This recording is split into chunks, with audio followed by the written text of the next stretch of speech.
지난 3월 24일은 러시아가 우크라이나를 침공한 지 한 달째 되는 날이었습니다. 러시아는 지난달 24일 우크라이나 지역의 주요 도시와 시설에 폭격을 가하면서 무차별 공격을 시작을 했고, 평온한 삶을 이어가던 우크라이나는 러시아의 침공으로 하루아침에 황폐한 도시가 되었습니다. 뉴스 영상을 통해서 그 사람들이 살던 아파트나 쇼핑센터가 완전히 무너진 그런 모습, 폭격에 허물어진 모습을 보면 그 전쟁의 참상이 얼마나 무서운 것인가 하는 것을 우리가 새삼 느끼게 됩니다.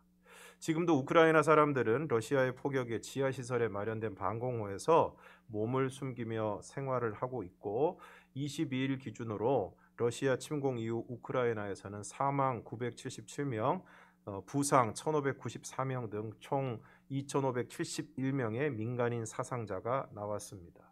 그리고 유엔 난민기구는 우크라이나발 난민 수가 362만 6,500여 명에 달한다고 이야기하고 있습니다. 도시는 폐허가 되어가고 사람들은 죽어가고 있는데 여전히 전쟁이 끝날 기미가 보이지 않습니다. 또 지난 24일에는 북한이 장거리 탄도미사일을 발사하여 한반도와 동북아의 긴장을 고조시키고 있습니다. 뿐만 아니라 청와대와 대통령직 인수위원회 간에 대통령 집무실 이전 등을 비롯한 여러 가지 사안에 대해서 갈등을 겪고 있는 상황입니다. 어린 시절에 불렀던 찬양 가운데 이런 찬양이 있습니다. 세상은 평화 원하지만 전쟁의 소문 더 늘어간다. 이 모든 인간 고통 두려움뿐 그 지겨움 끝없네. 아주 오래된 찬양이지만 이 찬양의 가사는 여전히 우리의 삶 가운데 유효할 뿐만 아니라 오늘 상황에 딱 들어맞는 것 같습니다. 러시아와 우크라이나가 남과 북이 신구 권력이 집단과 집단이 사람과 사람이 원수가 되어서 끊임없이 갈등하고 미워하고 싸우고 있습니다. 그 지겨움 끝없네. 이럴 때 우리에게 절실하게 필요한 것이 무엇입니까? 화목입니다. 집에서 아이들이 싸웁니다. 학교에서도 싸웁니다. 교회에서도 서로 미워하고 싸웁니다. 무엇이 필요합니까? 화목이 필요합니다. 오늘 끊임없이 미워하고 갈등하고 편을 가르고 싸움이 끊이지 않는 시대에 우리에게 필요한 것은 바로 화목입니다. 오늘 로마서 5장 10절에 나오는 화목하게 되었은즉, 여기에 해당하는 단어는 일반적으로 서로에게 불만과 대적하는 마음을 가졌던 사람들이 본래의 화합을 회복하는 것을 의미하는 것입니다. 그러니까 이전에는 뜻이 맞지 않아 서로에게 적대감을 가지고 불만을 가졌던 사람들이 서로 화해하고 다시 친하게 지내는 것을 의미하는 것입니다.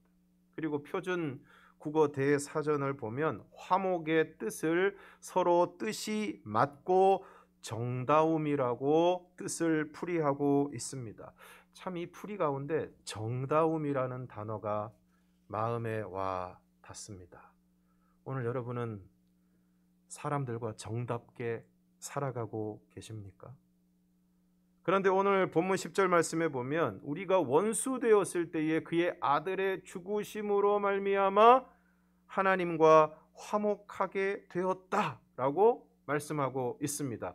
하나님과 화목하게 되었다는 것은 이전에는 화목하지 않았다는 뜻입니다. 뿐만 아니라 그 앞부분을 보면 뭐라고 말씀하고 있습니까? 우리가 원수 되었을 때에. 그러니까 하나님과 화목하기 이전에 우리는 하나님과 어떤 사이였습니까? 원수 사이, 원수지간이었습니다.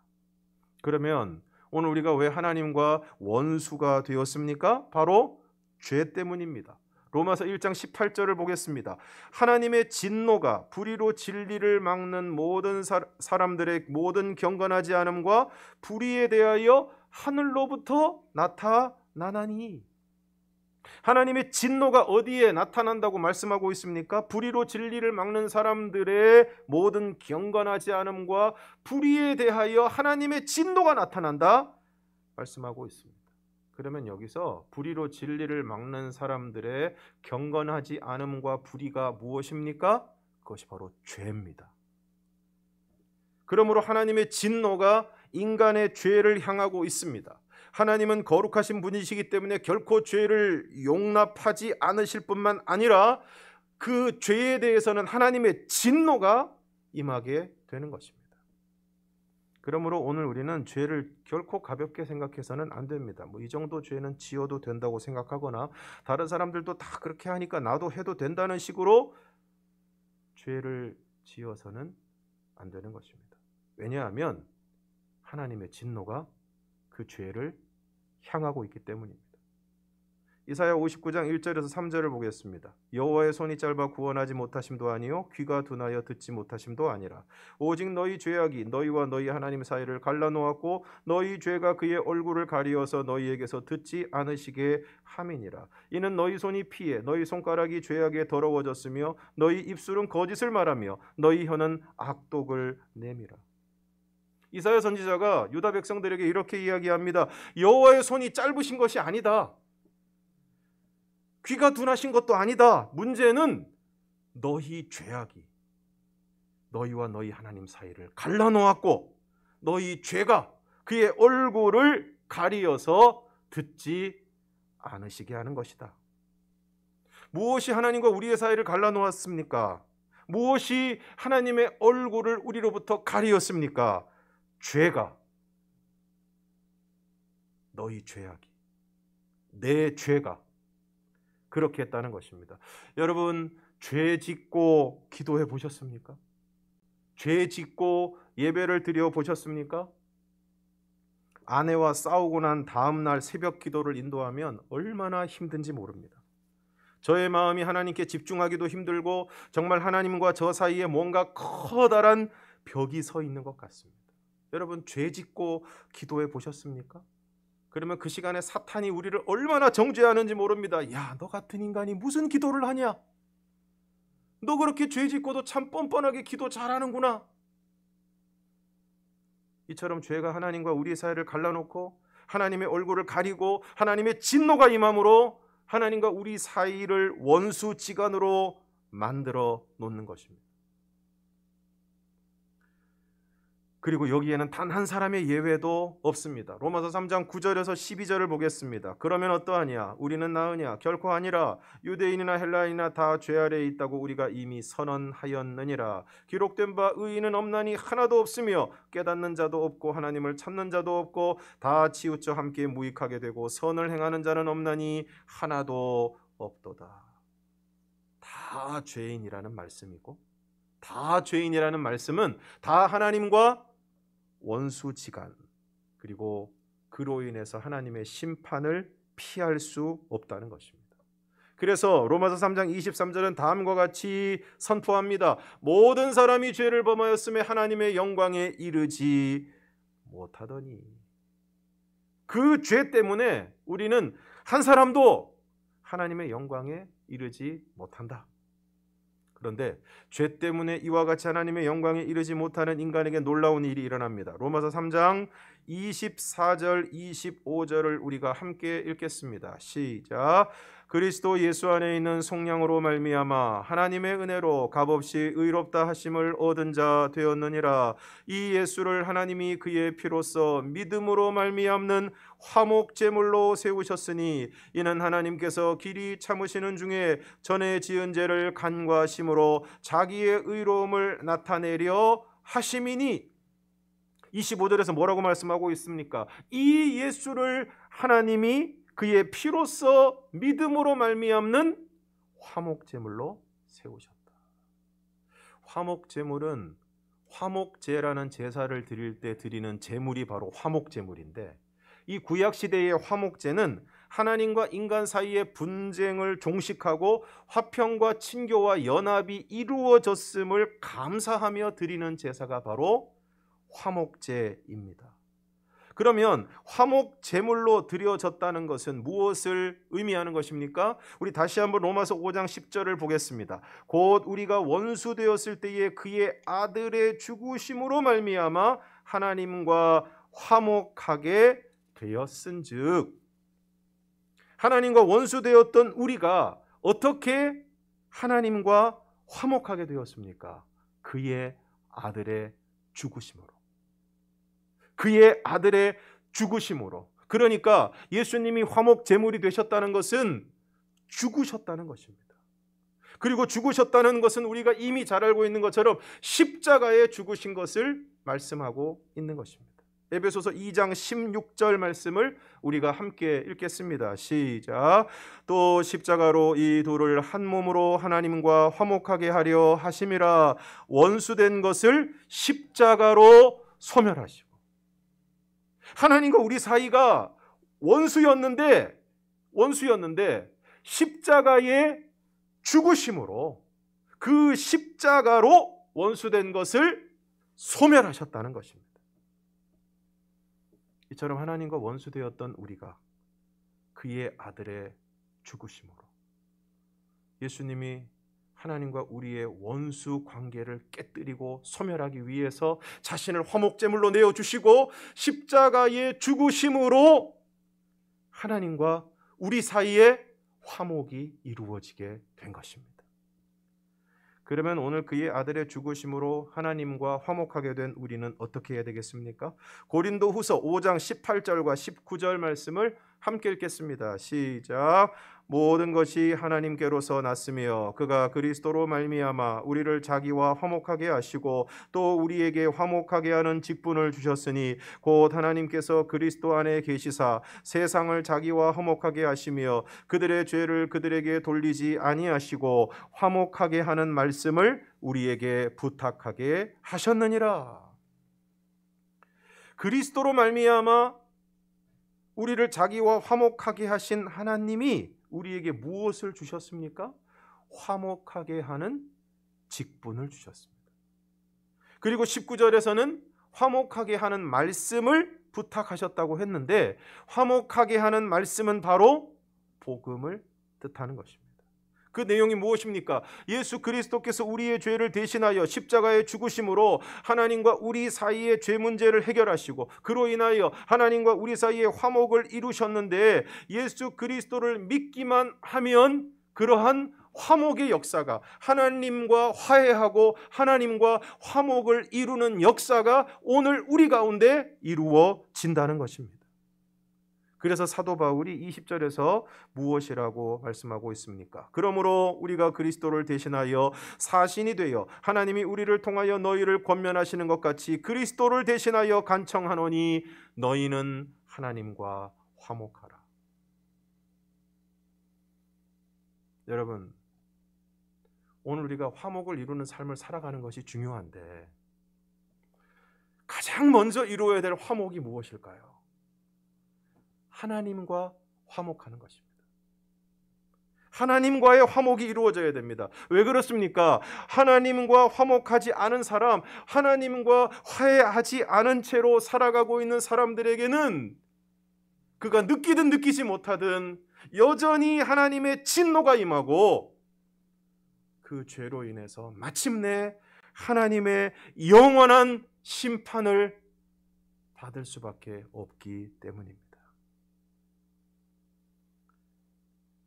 오늘 예수 그리스도를 믿고 그의 아들의 죽으심으로 말미암아 하나님과 화목을 이룬 저와 여러분은 지금 예배 시간에 졸고 계셔도 나중에 분명히 구원을 받고 하나님과 화해했기 때문에 구원받은 자에게 주시는 하나님의 은혜의 선물을 다 받아 누리지만, 하나님과 화목하지 않은 사람에게는 여전한 하나님의 진노와 심판이 기다리고 있다는 것입니다.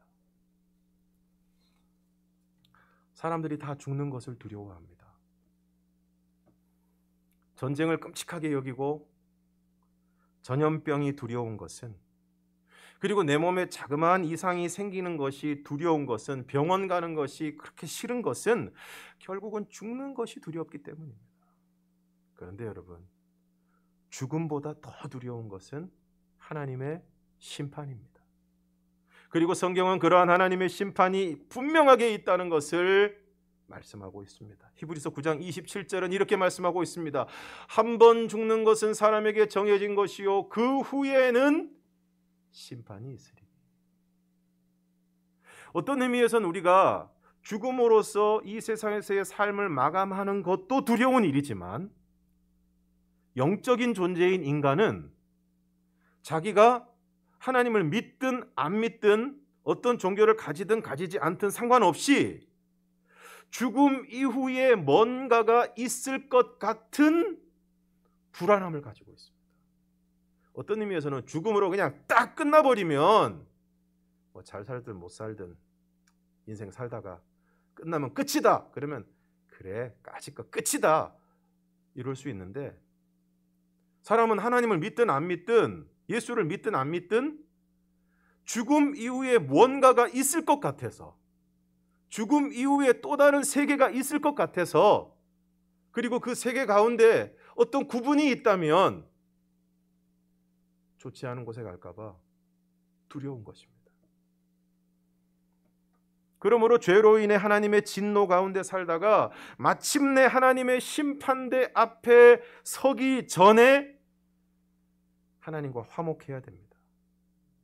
이것을 위해서 하나님의 아들이신 예수께서 이 땅에 오셨고 자신을 화목 제물로 십자가에 내어 주신 것입니다.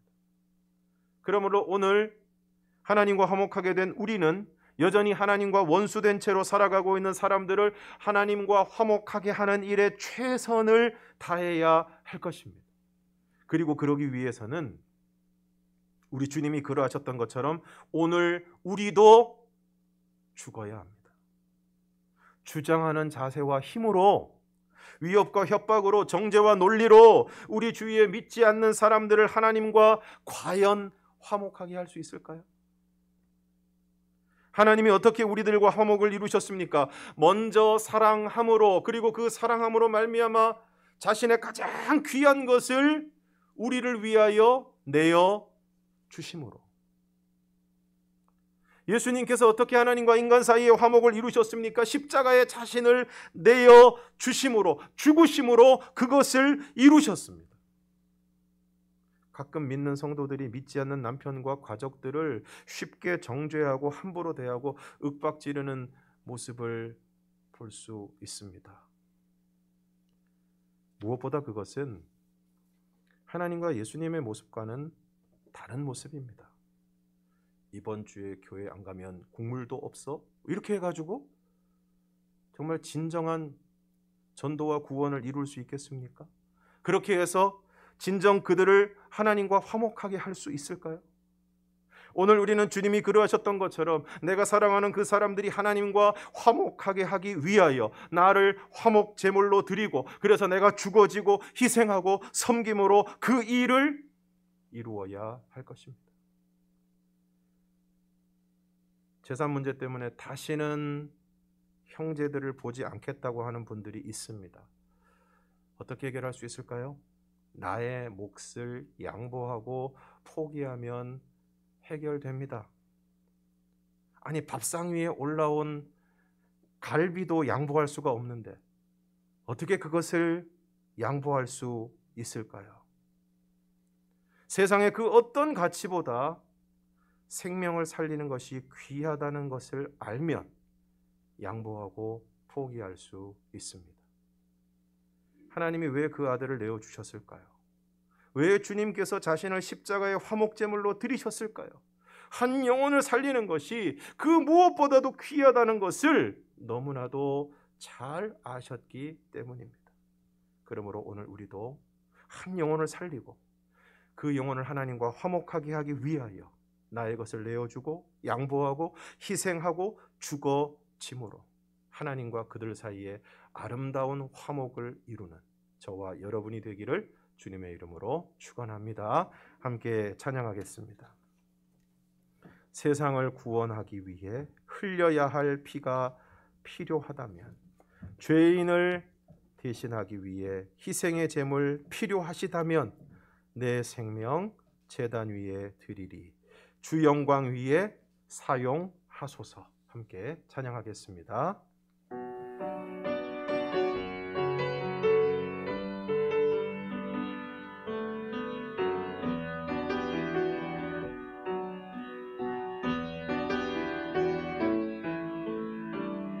세상을 구원하기 위해, 세상을 구원하기 위해 흘려야 할 피가 필요하다면 죄인을 대신하기 위해 희생의 제물 필요하시다면 내 생명 제단 위에 드리니 주 영광 위에 사용하소서. 생명이 또 다른 생명 낳고 주님 볼 수 있다면 나의 삶과 죽음도 아낌없이 드리리. 죽어야 다시 사는 주의 말씀 믿으며 하나님 일할 되어 썩어지리니 예수님처럼 살아가게 하소서.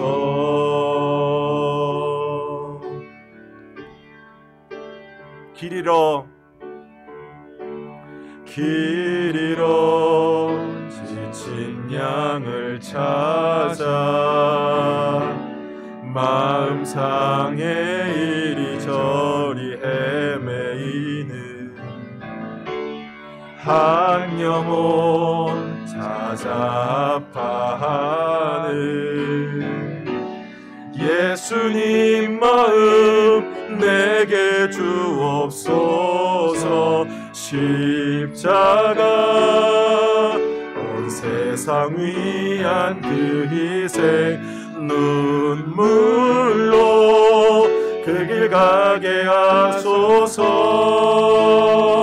생명이 또 다른 생명 낳고 주님 볼 수 있다면 나의 삶과 죽음도 아낌없이 드리리.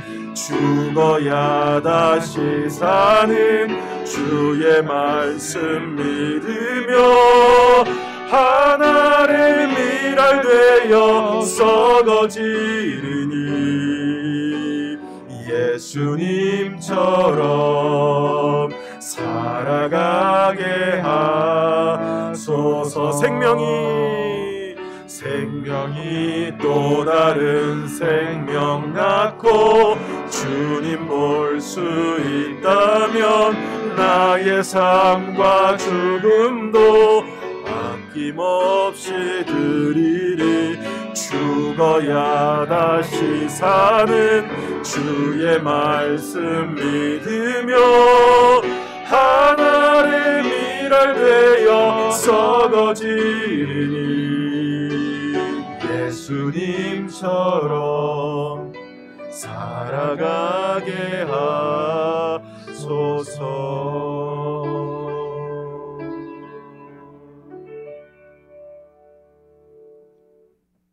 주님, 우리 주님께서 원수 되었던 우리의 죄로 말미암아 하나님의 진노가 임하고 영원한 하나님의 심판을 받을 수밖에 없었던 저희들과 하나님의 사이를 화목하게 하시기 위하여 화목제물로 자신을 드려 하나님과 우리 사이에 화목을 이루신 것처럼 오늘 우리들도 하나님과 우리 주변에 사랑하는 사람들의 화목을 이루기 위하여 또한 사람과 사람 사이에 화목을 이루기 위하여 우리들을 화목제물로 드려 내가 죽어지고 희생하고 섬김으로 하나님이 그토록 원하시는 화목을 이루어가는 저희들이 될 수 있도록 인도하여 주시옵소서. 예수님 이름으로 기도드리옵나이다. 아멘.